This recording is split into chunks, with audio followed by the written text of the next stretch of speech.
Okay guys, welcome back. अब हम lens formula की बात कर लेते हैं।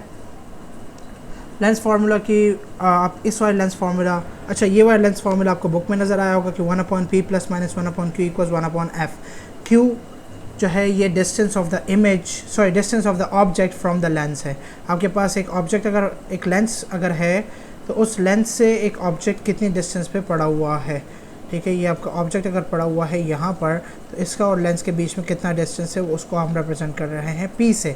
और फिर इस लेंस के मैग्नीफाई होने के बाद जो आपकी इमेज बनी है इस साइड पे, इस इमेज का इस लेंस से कितना डिस्टेंस है उसे आप रिप्रेजेंट कर रहे हैं q से। एंड फोकल लेंथ आपको पता है कि फोकस पॉइंट और लेंस के बीच का जो डिस्टेंस होता है उसे कहते हैं।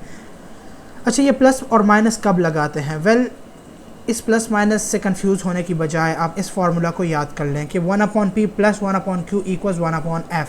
और ये याद कर लें कि q की वैल्यू प्लस कब होगी और f की वैल्यू प्लस कब होगी, और q की वैल्यू माइनस कब होगी और f की वैल्यू माइनस कब होगी।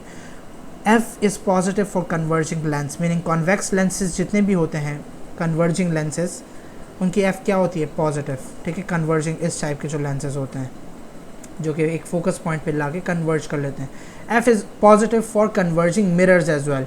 जो कन्वर्जिंग मिरर्स होते हैं, कन्वर्जिंग मिरर्स कौन से होते हैं? उल्टे होते हैं, राइट? लेंस के उल्टा होता है। यहाँ कन्वेक्स है तो यहाँ क्या होगा? कॉनकेव होगा। कॉनकेव मिरर्स जो होते हैं वो कन्वर्जिंग मिरर्स होते हैं, तो उनका भी पॉजिटिव होता है। अब f is negative for diverging lenses. Concave lenses जो इस टाइप के होते हैं, राइट, वो डाइवर्ज कर देते हैं। इसकी बात हम कर चुके हैं पिछली वीडियो में, तो उनका f जो है वो नेगेटिव होगा।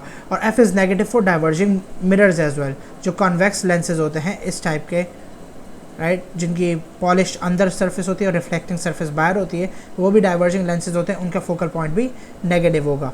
q जो है ये पॉजिटिव कब होता है? जब q रियल होता है इमेज, और q नेगेटिव होता है जब वो वर्चुअल होता है। p is always positive. ठीक है, p की वैल्यू कभी नेगेटिव नहीं होती। तो q की प्लस माइनस कब होती है?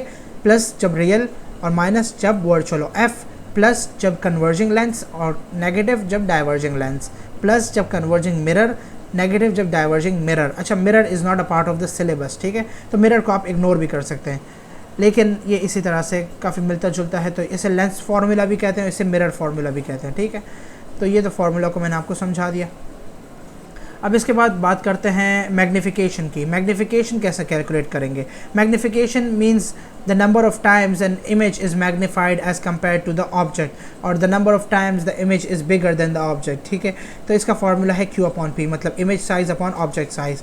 और इसका एक और फार्मूला है height of image divide by height of the object. Object height divide by image height. आपकी हाइट अगर इमेज की ऑब्जेक्ट की ले लें और हाइट इमेज की ले लें, तो इमेज की हाइट को अगर ऑब्जेक्ट की हाइट से डिवाइड कर दें तो भी आपके पास मैग्नीफिकेशन कैलकुलेट होके आ जाएगी। ठीक है, आगे चलते हैं, पावर ऑफ लेंस की बात करते हैं। अच्छा, ये पावर वो वाली पावर नहीं है जो आपने इलेक्ट्रिसिटी में पढ़ी है, ये दूसरी पावर है, ये लेंसेज की पावर है। इसका फॉर्मूला है 1/f, reciprocal of the focal length in metres. Focal length को आप मीटर्स में मेजर करेंगे तो इसका यूनिट क्या बन जाएगा? Metre inverse. ठीक है, डायोप्टर्स कहते हैं इसे।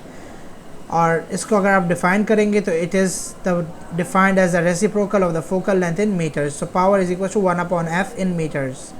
ठीक है, पावर का फॉर्मूला भी आप याद कर लें क्योंकि ये भी इम्पॉर्टेंट है। ठीक है, अब नीचे चलते हैं तो लेंस कॉम्बिनेशन की बात कर लेते हैं। अगर आप सेवरल लेंसेज को एक दूसरे के साथ इस तरह से प्लेस करेंगे इन पैरेलल, तो उनके फोकल लेंथ को क्या हो जाएगा? मतलब उनकी फोकल लेंथ ऐड हो जाएगी, सब्ट्रैक्ट हो जाएगी, क्या हो जाएगी? वेल, उनकी ना ऐड होगी ना सब्ट्रैक्ट होगी, बल्कि इस फार्मूला से आप कैलकुलेट करेंगे। याद है पैरेलल रेजिस्टर्स का formula? To calculate the total resistance of parallel resistors, we used to use this formula. So 1/ft equals 1/f1 plus 1/f2, and ये चलता चला जाएगा depending upon the number of lenses that you have, right? The number of lenses that you've added in parallel are the number of lenses which you will do that. And then after this, total power अगर निकालनी है तो total power को तो आपको पता है ना कि it is a reciprocal of the focal length, right? तो अगर ये रेसिप्रोकल है ऑफ द फोकल लेंथ, तो फिर इसके लिए आपने क्या करना है? इसके लिए आपने बस direct power, total power equals power 1 plus power 2 and so on कर देंगे। ठीक है, तो इसमें पावर के लिए आप डायरेक्टली ऐड कर देंगे और फोकल लेंथ के लिए आप रेसिप्रोकल कर देंगे।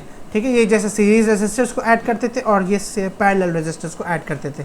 ठीक है, अच्छा, ये एक MCQ क्वेश्चन आ चुका था पास पेपर्स का, मैंने देखा था, काफ़ी अच्छा क्वेश्चन था कि उसमें क्वेश्चन एग्जामिनर ने ये पूछा था कि अगर आपके पास लेंस है उसको अगर आप ऑप्टिकल एक्सिस से डिवाइड करेंगे तो क्या होगा, लेंस की फोकल लेंथ को क्या होगा, मतलब जो इंडिविजुअल लेंस के दो हाफ्स बन जाएंगे आपके पास, उनकी इंडिविजुअल फोकल लेंथ को क्या होगा, मतलब will they be double the original focal length और will they be half the original focal length, ये ऑप्शन थे दो। तो बेसिकली आंसर इसका था double the original focal length. Reason क्योंकि अगर आप डबल को इस फार्मूला के थ्रू ऐड करेंगे ना तो टोटल फोकल लेंथ उसकी एफ ही आएगी, ठीक है, टोटल फोकल लेंथ उसकी एफ ही आएगी, और ओरिजिनल की टोटल फोकल लेंथ क्या थी, एफ थी। अच्छा, मैं टोटल ओरिजिनल के से कंपेयर क्यों कर रहा हूँ, क्योंकि अगर आप इन दोनों हाफ्स को कंबाइन कर देंगे ना तो उनकी टोटल फोकल लेंथ क्या निकलेगी, उतनी ही निकलेगी, एफ ही निकलेगी आपके पास कैलकुलेट होके, ठीक है। So this was the combination of lens, ये लेंस फार्मूला भी हो गया and power of a lens भी हो गई, इमेज पॉजिटिव और नेगेटिव कब होगी और फोकल लेंथ पॉजिटिव नेगेटिव कब होगी। Thank you so much guys.